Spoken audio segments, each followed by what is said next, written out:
In addresses that largely focused on domestic concerns, one country in particular was singled out by both candidates in their convention speeches. President Obama has thrown allies like Israel under the bus. Our commitment to Israel's security must not waver. President Obama came to office determined to make Middle East peace a central tenet of his foreign policy, even if it meant exerting what some of his advisors described as tough love on Israel. He took a harder line on Israeli settlements in Palestinian territories. In my conversations with Prime Minister Netanyahu, I was very clear about the need to stop settlements, to make sure that we are stopping the building of outposts. That angered many Israelis, especially Prime Minister Benjamin Netanyahu. And early trips to Turkey and Egypt with high-profile addresses to the Arab and Muslim world, without a stop in Israel, further exacerbated that relationship. The push for Middle East peace has been stuck ever since, and that rocky personal relationship with Netanyahu was further underlined during a tense Oval Office meeting in May 2011, when the Prime Minister seemed to be lecturing the President. Israel is prepared to make generous compromises for peace.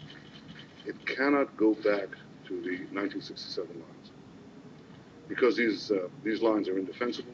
Still, at least in public, they seem to have moved on. As I've said to the Prime Minister in every single one of our meetings, the United States will always have Israel's back when it comes to Israel's security. On some of the most sensitive issues, Obama and Romney seem to agree, at least when it comes to the big picture. Jerusalem is Israel's capital.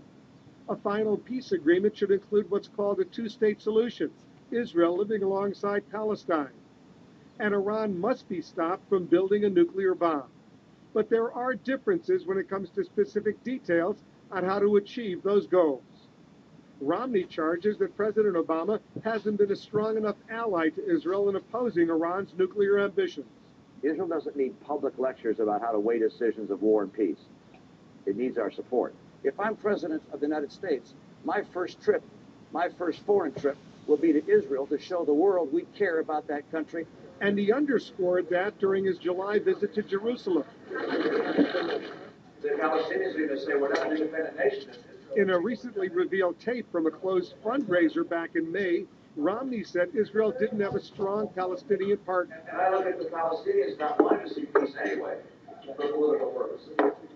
Committed to the destruction and elimination of Israel and these thorny issues, and I say there's just no way. But Romney declared his support for a two-state solution during an interview I did with him during his recent trip to Israel.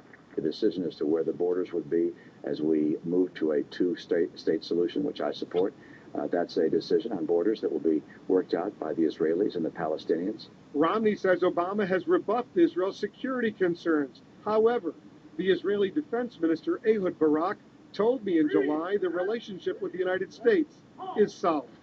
I should tell you honestly that this administration under President Obama is doing in regard to our security more than anything that I can remember in the past. Wolf Blitzer, CNN, Washington.